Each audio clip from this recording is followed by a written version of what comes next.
Hello gamers and welcome back. I'm Rob, of course, or Warcheck if you want to call me by my in-game name, and we are covering the last of the Knights of the Frozen Throne cards. I'm very excited to be playing with these cards this upcoming Thursday. Super stoked. I'm going to be pushing a very long stream for not only Thursday, Friday, Saturday, but also some Sunday, so I'm prepping for that. We're going to cover the last couple cards in these next two videos. We had 28 cards, I believe, today that were announced and revealed, so we're going to split that in half, so we're basically going to cover roughly 14 in between the next two parts, and there's some exciting cards, and there's some not so exciting cards, which we'll get to. We'll get to those, I believe, the not so exciting cards in the next episode, but there's still some good stuff to wait. The first card is going to be the Arrogant Commander, or Arrogant Crusader, I'm so sorry. Actually, I'm not that sorry. A 4-mana 5/2 Deathrattle. If it's your opponent's turn, summon a 2/2 ghoul. So basically, if this dies during your opponent's turn, you get a 2/2 ghoul. 4-mana 5/2. I mean, obviously the attack is there. The health is just really lacking. It dies to some 1-drops. It dies to 2-drops. It dies to too much, and you're spending 4 mana. Granted, you get to summon a 2/2 ghoul if your opponent kills it on their side, but then they can deal with the 2/2 ghoul they like they can set it up. And if you decide you need to attack this creature into something on your opponent's side of the board, then you're just not getting any value from this whatsoever besides the 5 attack, which could be good, but let's say they play like a very low statted minion that needs to be dealt with, and that could be a nuisance. So it's an interesting card. I like the fact that it kind of adds some interaction to where your opponent doesn't want to kill it, and then you can kind of go around like attacking face, because you know your opponent kills it, they have to deal with the 2/2, but you know if they can plan this out where they have easy AoE, or they trade a a small minion into this and then cast a spell on the 2/2, or vice versa. I mean, I just don't think it's that great, but I like the whole being able to do stuff on your opponent's turn, like summon minions that come out of minions, and definitely you're going to play a premium when you do this because he only has 2 HP, so there's a price to be paid. The next one's going to be a 4-mana 2/3.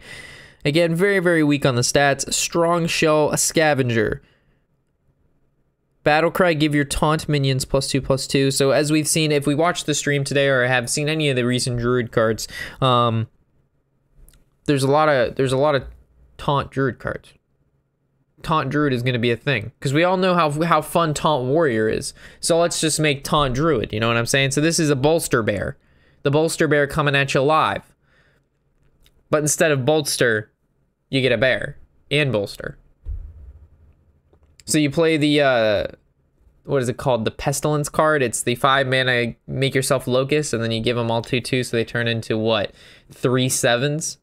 I mean, it's good in theory, but you play shitty cards like this in your deck. And I guess if you only have one taunt minion out, he's still a, what, a 4/5?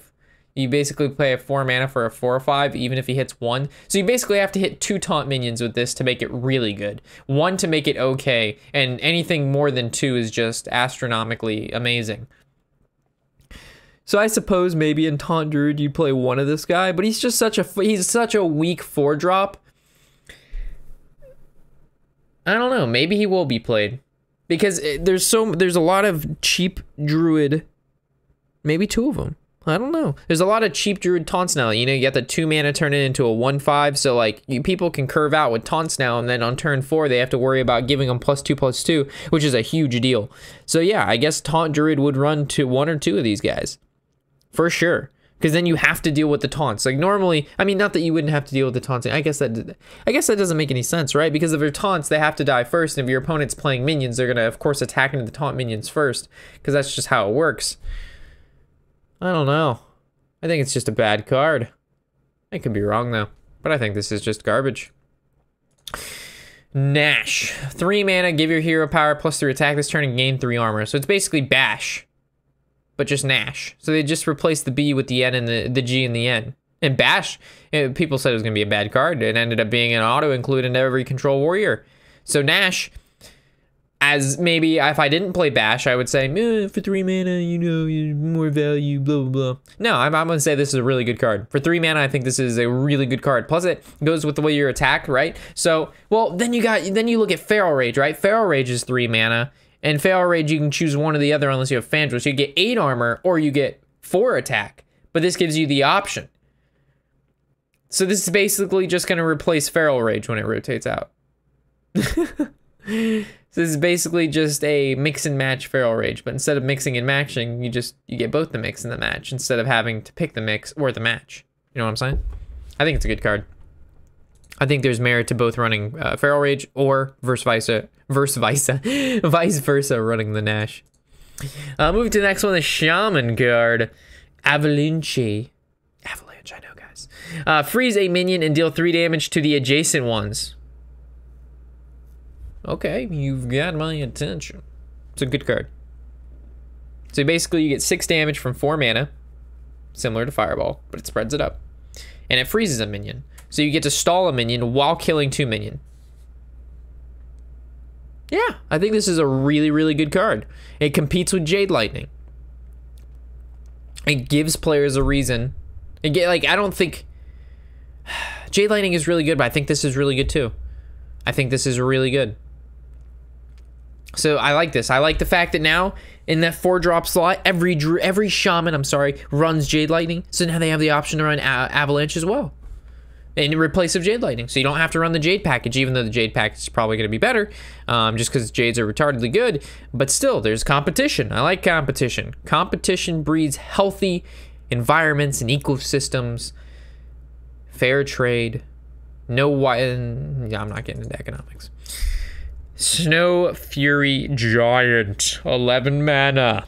How do I play this, Rube? Just hold tight, Captain.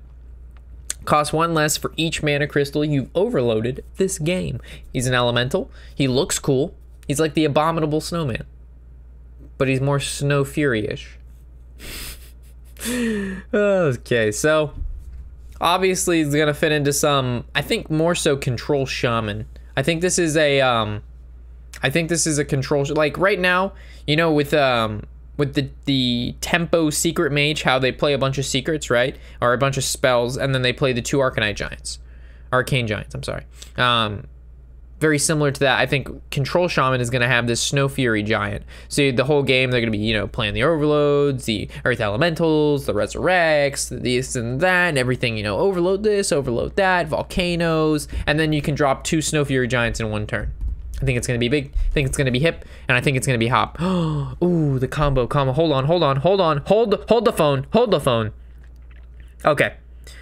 Shaman is the one where you get the legendary that says if this card is frozen, we get to make more of them. Okay. Listen here. Hold the phone. So, double giant. Anything that costs 0 mana that's an 8/8, there's combos, trust me. We just gotta brew them. And then you got the guy that's gonna generate them. And then there's another card coming out that allows us to freeze every card on our board. We haven't gone over it yet, but it's coming. And then if we freeze the cards on our board, we get to generate 2 more of those. So we can basically make 4 giants 1 turn. Yes. And because he costs 6 mana and the other guy costs 4, it's a 10 mana combo. And we get to play 4 giants 1 turn, 2 cards. I'm feeling it. It might be a thing. We might see a control shot. It's very similar to the not Molten Giant Warrior, the Giant Warrior. You know, the Battle Rage in Jade. I don't even know what the fuck it's called. Blood Warrior, where they make like 7 giants in 1 turn. It's gonna be very similar to that. Exploding Bloat Bat, 4 mana. Ooh, 2/1. Oh god. Deathrattle, deal 2 damage to all enemy minions. Oh, okay. So basically it has Volcanic Potion. Volcanic Potion is rated at 3 mana. And then this is just a 1 mana 2/1 beast with a Volcanic Potion built in. But your opponent can pop it when they want.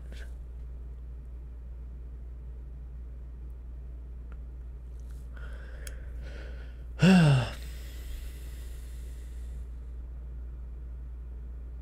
don't think it's that good. I don't think this is worth playing on. Yeah, like Hunter is a class that suppresses the other class. So if you're the one getting suppressed and you need to play Exploding Bloat Bat in your deck, I think you're playing Hunter wrong. I think you don't have the hunting part wrong. Whether you may be playing the Hunter correctly, like the deck, but you're not being the Hunter. You're being the hunted, and that's not what the Hunter is supposed to do. You done fucking it up at it. Ooh, the Warlock Death Knight. Ooh. We got Blood Reaver Gul'dan. 10 mana. Big dick swinger if I've seen one, if I've seen one, if I've seen one. Battle Cry, summon all friendly demons that died this game. Gets better. Wait, there's more. Boom. Siphon Life is your new hero power. Lifesteal, and it does 3 damage. It's a 6 health deficit there. You're gaining 3, they're losing 3. That is big. This is big stuff. So not only are you Nazothing the entire board of all the demons that have died, you're getting a really good hero power. We're talking super late game control awesomeness, destroy everything, be all, end all, Baba Ganoush, Big Bang Boosh, everything, any kind of boosh you can think of, this has got it. I like this card a lot. I'm going to try it in my hand lock. He's going to basically replace Draxus, guys, due to the fact that this is going to give us a new hero power of Siphon Life. So granted that you can play Draxus instead, and Draxus gives you infinite number of, 6/6s, which is a win condition of its own. But this is a good win condition as well. You get to summon all the demons that died. A lot of those demons, we can work with them. Maybe they have Deathrattle, maybe they don't. It all depends. I have to take a look at all the demons and what demons we'd play. But yeah, I think this is going to be a good card. I like it. It's intense. You look at all the other Death Knight hero powers, and we haven't gotten to the one that I really wanted to go over, that I'm very depressed that it exists, but in comparison to a lot of the other classes, this is pretty fucking powerful. Like, this is big stuff. This is big stuff. So maybe Control Demon Handlock can be a thing. We'll have to see. Arthas, neutral legendary. It's a 4-mana 2/2 beast. You're like, a Rob, well, that sucks. What do we got going on? It's Deathrattle. Add a random Death Knight card to your hand. When we go over a card a little bit later here, let me see if I can pull it up for you guys. I won't even wait. Right here. I actually pulled that up quite easily. I didn't think I'd find it. These are all the Death Knight cards. There's 8 of them in total. When we get to the Lich King, which I believe is in the next episode of this, he generates these as well, and these are really powerful cards depending on the situation you're in. All of them do different stuff, so it's very similar to Ysera and the fact that you're being able to generate this kind of sort of dream card, and this dream card can very much so impact the game. Again, some of them more so than others, which is kind of scary because you're going to be playing around this dream card, which could be, as simple as deal 5 damage to a minion, or heal yourself for 5 minion, or destroy the entirety of the board, or bring back all of your minions. You know what I'm saying? Like, there's big fluctuations in these cards, which kind of sucks because, like, it's really hard to play around it, but it is what it is. Sorry, I went over Arthas a little bit there, but it was what it was. It wasn't supposed to be part of that slideshow. All right, so he's gonna make one of those, one of the 8 cards, and those cards are very powerful, so that's why he's basically lacking in stats. Is he good? Will he see play? I mean, obviously in a Deathrattle deck, I think he will. And just, are you gonna play this guy in just any deck just to get the Death Knight ability? I don't know. Like, it just seems really slow to me. A 4-mana 2/2. It's gonna give you a lot of value with the spell, right? But I just don't see, like, sometimes that spell sucks. So it's definitely not going to be in an aggro deck. It could be found in some, all right, so this will be found in control decks. It will be found in some mid-range, maybe. I don't think so, though. And then in aggro, absolutely not. So it's a good card in some decks, not every deck. Bloodworm, a 5-mana 4/4 beast with lifesteal. It's pretty self-explanatory there. It's not going to be found in any deck. It's basically just one of those cards they needed to print something. It'll be decent at best in Arena for classes that need healing, but I mean, is this going to be a card that we're going to see? No. Bone Drake is a card that we could actually see. Will we see it? Not sure. We'll have to take a look. It's a 6-mana 6/5, so stats are decent. They're not fantastic, but they're pretty good. He's a dragon, which is obviously Bone Dragon. If it wasn't a dragon, we'd be questioning everything about it. And then we have Deathrattle. Add a random dragon card to your hand. So this could be a really good dragon, could be a bad dragon, could be a decent dragon, could be Dragonoid Operative. So you'd obviously play this in a dragon deck. And based on the dragon quality it gives you, the cards are either really, really good or really, really bad, right? It could give you something really good, could give you something really bad. And I think that's the determining factor of how good this card is. On top of that, it has Deathrattle, so of course Deathrattle synergy and all that good stuff.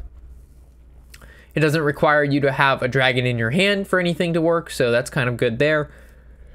And it's a 2-for-1. Your opponent, it's a 1 card that your opponent's going to have to deal with the card, and it's going to generate another card. And as we know, most dragon decks are value oriented, and they're based on trying to get your opponent to run out of steam. So I think this is pretty good, and it's not filling up the 5-mana slot, it's filling up the 6-mana slot. And currently the only slot that this is contesting is Bookworm, right?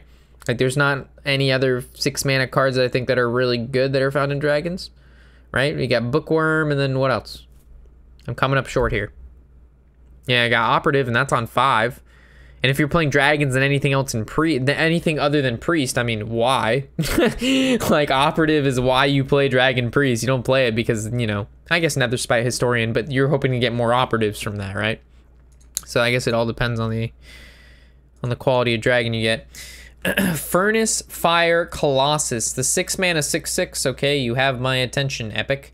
Battlecry, discard all weapons from your hand and gain their stats. So basically what this means is if you have, you know, a Fiery War Axe in your hand, you're going to gain +3 attack and you're going to gain +2 HP with this guy, but you're also going to lose the Fiery War Axe. I don't think this is worth it.